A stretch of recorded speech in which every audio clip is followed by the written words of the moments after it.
साथियों, आज मैं बहुत महत्वपूर्ण घोषणा करने के लिए यह वीडियो बना रहा हूँ।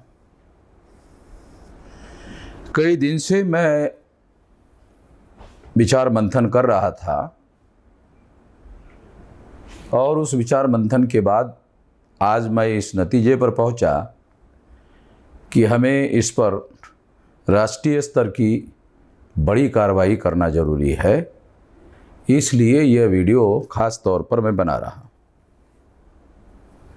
मुद्दा ये है कि जिस तरीके से ज्ञानवापी का मुद्दा उपस्थित किया गया आरएसएस बीजेपी के द्वारा, मथुरा का मुद्दा अयोध्या के बाद उठाया गया और आरएसएस और बीजेपी के इशारे पर ही नुपुर शर्मा ने मोहम्मद पैगंबर साहब के बारे में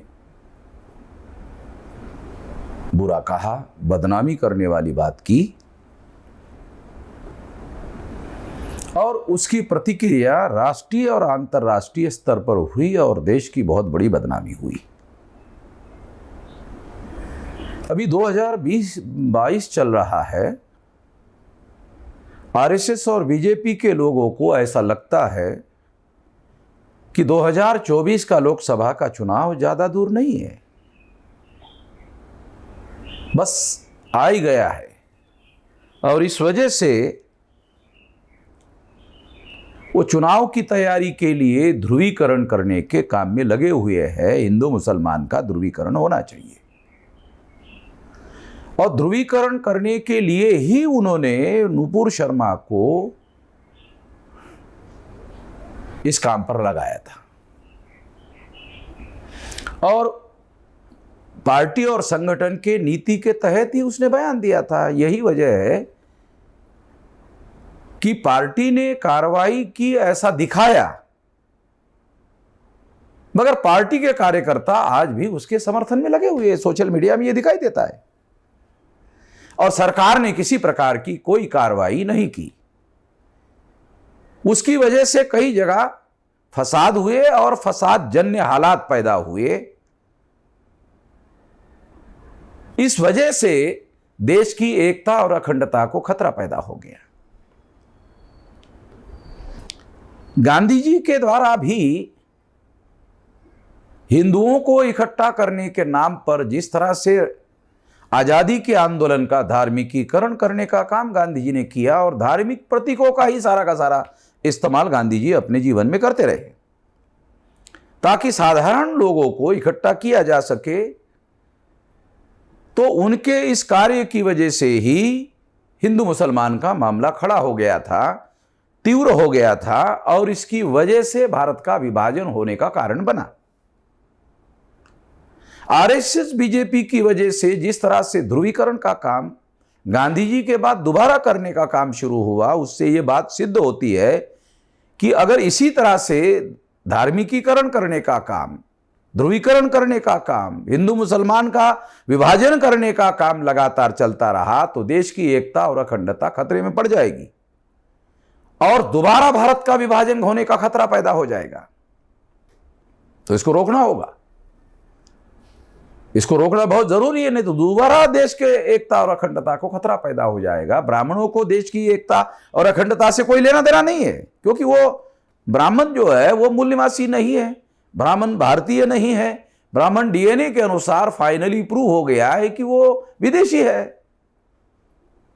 इसलिए भारत भूमि के टुकड़े होते हैं और कई बार होते हैं तो उनको इसके बारे में किसी प्रकार का दुख होने का कोई कारण नहीं है। उनका जो राष्ट्रवाद है वो ब्राह्मणों को बचाने का केवल कार्यक्रम है और कुछ नहीं है। वो अपना विदेशीपन समाप्त करने के लिए राष्ट्रवाद का सहारा ले रहे हैं और राष्ट्रवाद को तड़का लगा रहे हैं हिंदू मुसलमान के मामले का, ताकि हिंदू मुसलमान का ध्रुवीकरण हो जाए।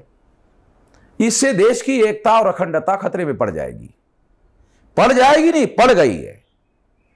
जिस तरह का हिंदू मुसलमान का ध्रुवीकरण भारत में हो रहा है, उससे देश की एकता और अखंडता खतरे में पड़ गई है। जिस तरीके से ओआईसी